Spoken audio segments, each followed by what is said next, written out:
Mitch Valdez, diba? I don't have a day job. It's really Full-time just po kayo, full-time in the artist. performing arts. So, it is really a hand-to-mouth existence. Maganda lang kami magdala. Oo, ako hindi halata. Hindi halata. But yun na nga, may human rights din ng artist. Kung may human rights ang bawat nilala, respetuhin nyo rin po yung artist. And it's very good na there are organizations now like the Performing Rights Society and the PhilCalls who are fighting for collection. So, taking care of the business aspect of the craft. Problema, hanggang ngayon wala pa kami kita eh. Oo, pero magkakaroon na. It's again orientation, and we would like to thank the IPO office for putting us under their umbrella, so to speak. But again nga, if according to the news I heard earlier, it really needs teeth. Police powers, etc., to implement it. It's too bad we don't have what happened to this sa cabinet, what do you call that? A Ministry of Culture. Yan, oo. Culture has always been under sports, education. Lumped together. Yes. Nung hiniwalay na, iba ang education, iba ang culture. So that's another move, Mr. President. Ayan, another plea for culture. Kasi yung aming culture, according to some of the cultural people I have talked to, nasa ang mga board of directors niyan, mga politiko din, mga government position agencies din. So, kaya nagkaka-clash. Kasi, like for example nga, yung mga national artist issue, yung mga nasa kamay ng hindi nakasawsaw sa arts and culture. Iba lang ang utak. I'm not saying they're bad people. Iba lang ang utak. Iba lang yung priorities. Iba yung discernment at perception tungkol doon. So, mas maganda, better that we'll have a separate ministry for culture. Yes. Kasi we are very cultural, artistic people, and also draw the officials from the circle. Tipo ba? Kumbaga, hugutin from the people who are really in the culture and the arts para iba yung understanding, iba yung depth, iba yung network.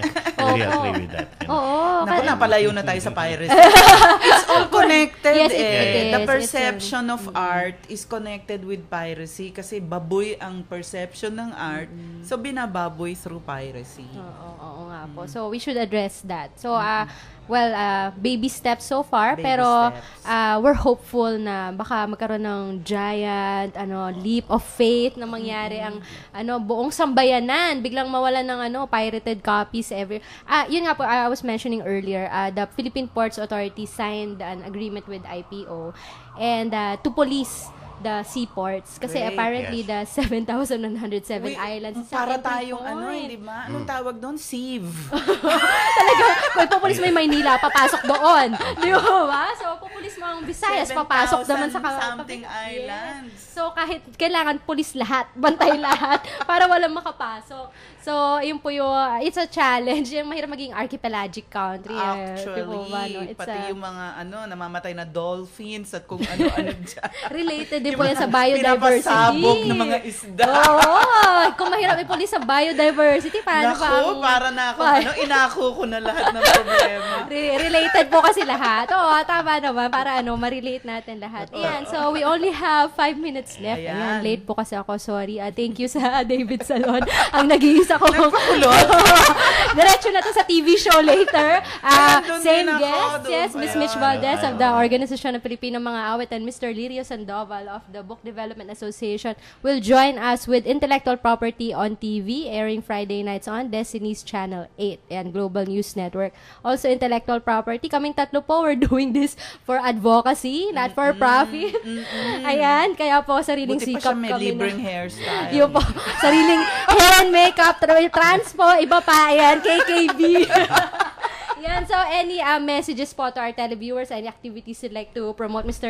Sandoval, for BDAP, Book Development Association? Well, basically, I think the major problem is education.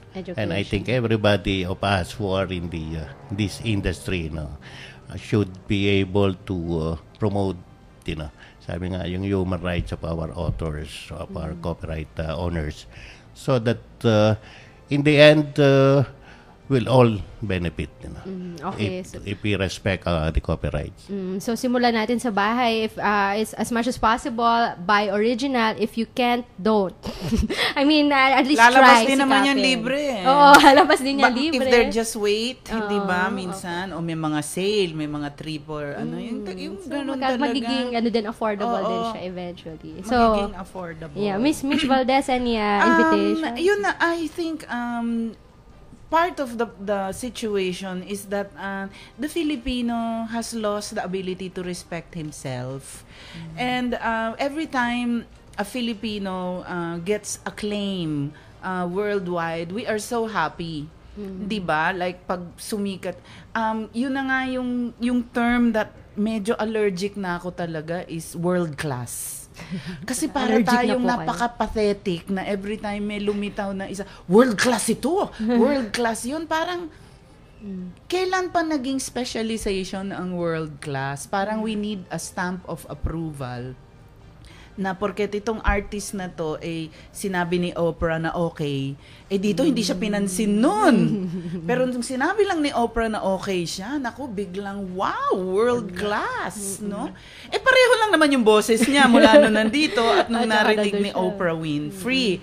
So sabi ko, ang problema hindi yung Filipino talent or hindi yung pero the general perception na hindi tayo lahat karapat dapat maging world class. Alam niyo po, hindi na po kailangan yung label na yun kasi lahat tayo, kung respetuhin lang natin ang kakayahan ng bawat isa, then medyo yung mga problema na inaapi tayo ng mga powers that be, hindi na pwedeng mangyari yun. Stand up for yourself, stand up for the Filipino consciousness, stand up for the Filipino dignity in anywhere, not only music and books and art, but in your place of work. Huwag niyo pong papayagan na just because yung mainstream ginagawa yung under the whatever na sasali na rin kayo, pero actually alam ko ayaw nila,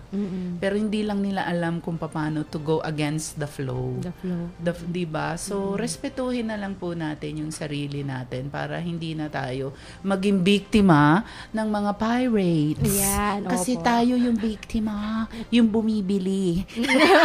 Naha-hijack tayo kapag pumibili tayo ng pirated. Ayan, you heard it from the experts in the industry, multi-award winning actress Miss Mitch Valdez and Mr. Lirio Sandoval of the Book Development Association of the Philippines this morning on the Piracy Watch right here on the Voice of the Philippines, RJAM.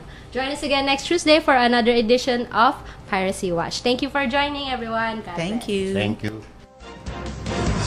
You have been listening to Piracy Watch with attorney Sarah Jane Sugitan. Piracy Watch, an exclusive presentation of DZRJ, 810 AM, the voice of the Philippines.